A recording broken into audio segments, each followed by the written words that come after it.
Hey guys, this is Dr. Lane again, and today's video is another one in the series of things that changed in my brain chemistry, trauma from residency, and I have a ridiculous confession to make. One of our neighbors when I was in residency was awesome. He was a respiratory therapist, Dwayne, and he gave me the nickname in the pediatric intensive care unit of Dr. Death. Now that sounds completely wrong, so please let me explain. When you are on your pediatric intensive care unit rotation, you learn to assess each patient by systems.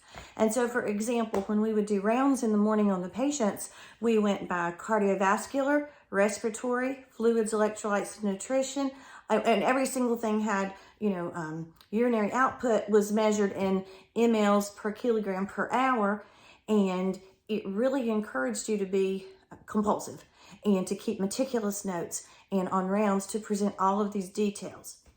And often in the PICU, there would be a pediatric resident and then maybe a resident from an emergency medicine resident or an anesthesia resident, a variety of people who needed to be at least educated in pediatric emergencies, pediatric codes, resuscitation, get more opportunities to practice intubating children, things like that.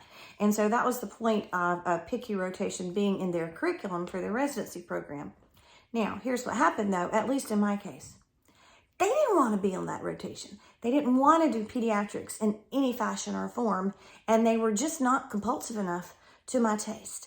And so usually on rounds, I would be presenting more than my fair share of cases because they just hadn't done decent pre-rounding to have all the correct details to discuss with the attending. Well, that's neither here nor there. On top of that, though, they also were not invested in the families and building relationships and just really caring about them. So the reason I got this title of Dr. Death is there are multiple scenarios in an intensive care unit in which a child is chronically on the ventilator or life support, as non-medical people would say, and the long-term prognosis is horrible, and they cannot forever be sustained on the ventilator. And so at some point, depending on the case, you reach a time in which the family has to decide to withdraw support. So that to some extent can be scheduled. Not specifically, obviously they're dying, they would rather them live forever. I don't mean that. It's just that they're going to die soon, but you could possibly schedule it if it's tonight or tomorrow night, for example. And so we took call at that point every third night when we would stay up all night in the hospital, work the day before that night. The day after, we talked about those horrible residency hours. Well, a lot of times the families would on purpose decide to withdraw support on the night I was on call. So I could sit with them and talk with them and pray with them and hug them and that sort of thing. And that's how I got the title, Dr. Death. So that leads us to one of my, if that's not terrible enough, and it was horrible that I was there for so many withdrawals of support, but one that particularly stuck in my head I want to share with you. So I don't know if everybody did this, but the way that I sort of guarded my heart was whenever I would have a horrible case to come in, I would almost subconsciously say, well, that couldn't be Nathan. He was my oldest. So we had Nathan in my fourth year of medical school in October of my fourth year. So he was an infant and then mostly toddler. By this point, this particular story is from my third year of residency. So he would have been like three and a half years old with a beautiful brown curly hair. And just hilarious and brilliant, of course, and just so funny and wonderful.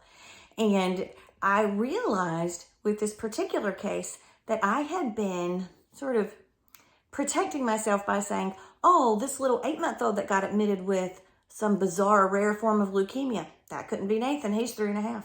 Oh, this 9-year-old kid with osteosarcoma, that couldn't be Nathan, he's only 3.5. So whether they were younger than Nathan or older than Nathan, I took that as reassurance that this couldn't happen to him, which was stupid. Obviously, that was a silly little subconscious maneuver on my part.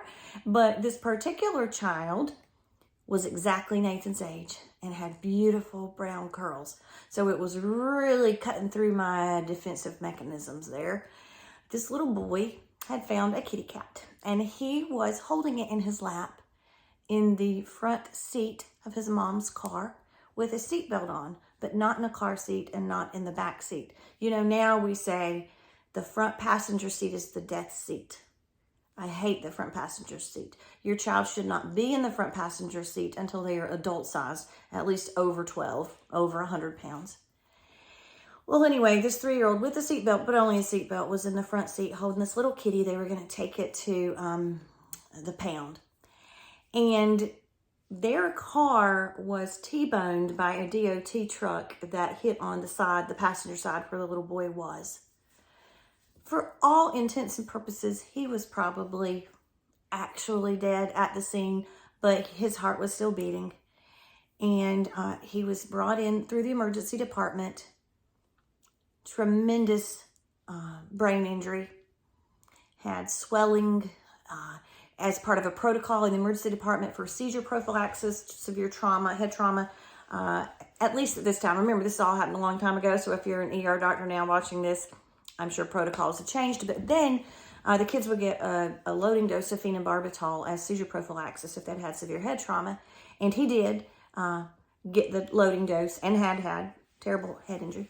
And so then eventually managed to be in the pediatric intensive care unit. Obviously, neurosurgery was consulted because very early on in these cases, when there's brain swelling, cerebral edema, they need an ICP, an intracranial pressure monitor, or a bolt, we called it, which neurosurgery service places.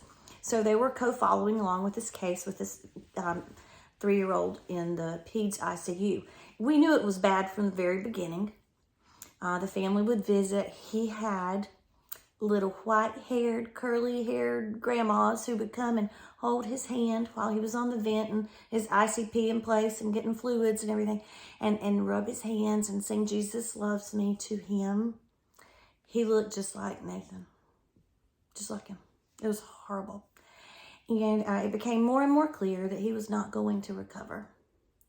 The family decided that they would like to donate his organs in some tiny consolation to give his little 3-year-old life meaning, he could help some other children, which was so generous and wonderful of them to think of other kids when they were going through this. It was amazing. It's a wonderful family. Neurosurgery refused to sign that he was brain dead because they said even though he had no brainwave activity, it could have been from the loading dose of phenobarbital, which by this point had been days and days ago, and it wouldn't have been. And even if it had been, there was no hope for him. And why did they have to be supreme jerks? I can think of other words, but I won't use them because this is supposed to be a family-friendly channel. And so that family was not allowed to donate his organs because neurosurgeon refused to sign off on his brain dead status. Nonetheless, we proceeded eventually to one of my call nights. Thank you, because I'm Dr. Deck, to withdraw support on this little guy. And it just broke me. It was horrible. We called the chaplain. I would like to say that I prayed with the family and I tried, but I just couldn't quit crying. I could barely talk. He was precious, and his mom just hugged him and rocked him, you know, and his heart quit beating, and he quit breathing because he really wasn't even breathing over the vent anyway. It was just a hopeless case. And I realized through that case that some surgeons are jerks. They're not all jerks, but some are. And they really don't see the full picture. And they were so rude to the PICU, attending to us, the house staff, with no reason. I think once somebody loses humility, it really makes them dangerous and not nice. And I don't like to hang out with them.